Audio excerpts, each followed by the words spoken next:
Huzurabad MLA పాడి కౌశిక్ రెడ్డిపై criminal case నమోదైంది. మంగళవారం జరిగిన కరీంనగర్ జిల్లా పరిషత్ సమావేశంలో ప్రభుత్వ అధికారుల విధులకు ఎమ్మెల్యే ఆటంకం కలిగించారని పేర్కొంటూ Karimnagar ZP CEO Srinivas one టౌన్లో ఫిర్యాదు చేశారు. దీంతో కౌశిక్ రెడ్డిపై బిఎన్ఎస్ యాక్ట్ సెక్షన్ 221, 126 ప్రకారం పోలీసులు క్రిమినల్ కేసు నమోదు చేశారు. దీనిపై స్పందించిన ఎమ్మెల్యే కౌశిక్ రెడ్డి సీఈఓ ఫిర్యాదును నిరసిస్తూ సదరు అధికారి తమ విధులు హక్కులకు ఆటంకం కలిగించారంటూ మాజీ మంత్రి కరీంనగర్ ఎమ్మెల్యే గంగుల కమలాకర్తో కలిసి జెడ్పీ సీఈఓపై కరీంనగర్ సిపి అభిషేక్ మహంతికి లిఖితపూర్వక ఫిర్యాదు చేశారు. జెడ్పీలో ఆహ్వానితుడిగా తాను సమావేశానికి హాజరై ప్రజా సమస్యలను ప్రస్తావించే సమయంలో తన విధులను ఆటంకపరిచిన జెడ్పీ సీఈఓ శ్రీనివాస్పై చర్యలు తీసుకోవాలని తన ఫిర్యాదులో డిమాండ్ చేశారు. ఫిర్యాదుపై సిపి సానుకూలంగా స్పందించారని కౌశిక్ రెడ్డి, గంగుల కమలాకర్ మీడియాకు తెలిపారు.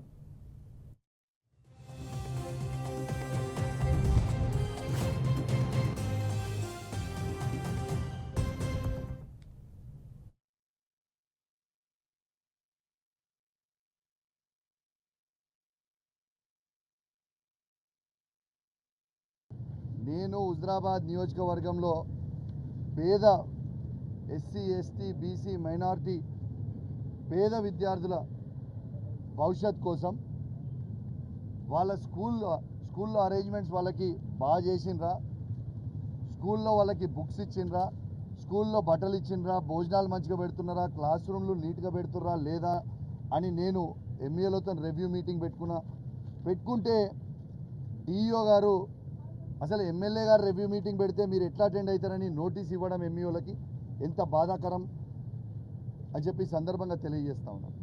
ఇవాళ వాస్తవంగా చెప్పాలంటే ఇవాళ కమలాకర్ గారు జిల్లా మంత్రిగా ఉన్నప్పుడు ప్రతి సంవత్సరం మీరు రికార్డు తీసుకోవచ్చు, ప్రతి సంవత్సరం ఎడ్యుకేషన్ మీటింగ్ స్కూల్ స్టార్ట్ అవుతున్న ఇయర్లో రివ్యూ మీటింగ్ కంపల్సరీ జిల్లా హెడ్ క్వార్టర్లో పెట్టేది. అట్లాంటిది ఇక్కడ మంత్రి గారు, అది ఉత్తమ్ కుమార్ రెడ్డి గారు కావచ్చు, పొన్నం ప్రభాకర్ గారు కావచ్చు, శ్రీధర్ బాబు గారు కావచ్చు, జిల్లాలో వాళ్ళు వచ్చి రివ్యూ మీటింగ్ పెట్టకుండా ఇలా ప్రజల సమస్యలు, పిల్లల భవిష్యత్తు గాలికి వదిలేసి వాళ్ళు వదిలేసినప్పటికీ మేము హుజూరాబాద్ నియోజకవర్గంలో ఒక బాధ్యత కలిగిన ఎమ్మెల్యేగా నేను రివ్యూ మీటింగ్ పెట్టి నేను ఆ పిల్లల సమస్య తెలుసుకుంటే దానికి నోటీస్ పంపడం ఎంతవరకు సమస్య చేశామని నిన్న నేను జెడ్పీ మీటింగ్లో నేను అడిగితే సమాధానం చెప్పలేని పరిస్థితిలో కలెక్టర్ గారు, డిఓ గారు ఉండి నిన్న పారిపోయింది. జెడ్పీ వాళ్ళ నుంచి అధికారులు మీ అందరి సాక్షిగా వాళ్ళు పారిపోయారు. నేను అధికారులను అడుగుతా ఉన్నా, ఇలా మీరు సమాధానం చెప్పే పరిస్థితిలో మీరు లేకపోతే ఎందుకు అట్లాంటి తప్పుడు పనులు చేస్తున్నారని నేను అడుగుతున్నా. అది వాళ్ళ పని తప్పు అని మీకు తెలిసే మీ దగ్గర సమాధానం లేకనే మీరు వెళ్ళిపోయారు కదా, అట్లాంటి పరిస్థితి మీరు ఎందుకు తెచ్చుకుంటున్నారు? అక్కడ డిఓ గారి మీద కానివ్వండి, సిఓ గారి మీద కానివ్వండి, ప్రభుత్వం నుంచి ఎదుర్కొన్న సమస్యలు ప్రజలకు ఎదుర్కొన్నారని చెప్పి ఆ సమస్య పెడుతుంటే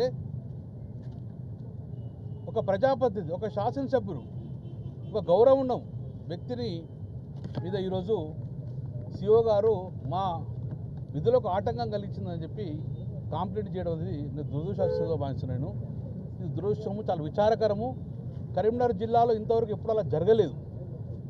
మేము కూడా మంత్రిగా ఉన్నాం, ప్రతిపక్ష పాత్రగా పోస్ట్ జీవరెడ్డి గారు ఇంతమంది ఉన్నారు, కానీ ఏ రోజు కూడా జీవరెడ్డి గారు మాట్లాడినా కానీ, శ్రీబాబు మాట్లాడినా కానీ మేము కేసులు పెట్టలేదే.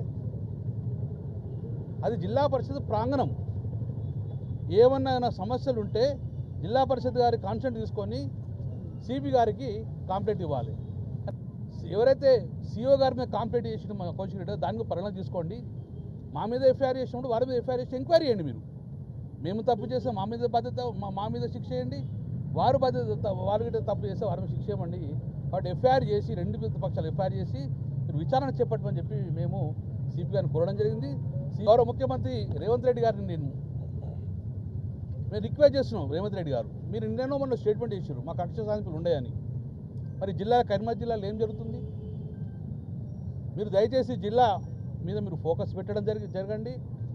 మీరు స్టేట్మెంట్ ఇచ్చిన 3 రోజులకే మాకు కక్ష సాధింపులు ఉండేవి, ప్రజా సమస్య నుంచి ఏ ఎమ్మెల్యేని రావచ్చని మాట్లాడినరు. కానీ ప్రజా సమస్యలు మాట్లాడితే కరీంనగర్ జిల్లాలో గొంతు నొక్కే ప్రయత్నం చేస్తారు. కాబట్టి మీరు దయచేసి ఇమ్మీడియట్గా ఇక్కడ యంత్రాంగానికి కానీ, ఇక్కడ మీ యొక్క అధికార పక్షం ఉన్న నాయకులు కానీ క్లియర్గా డైరెక్షన్ చేయండి.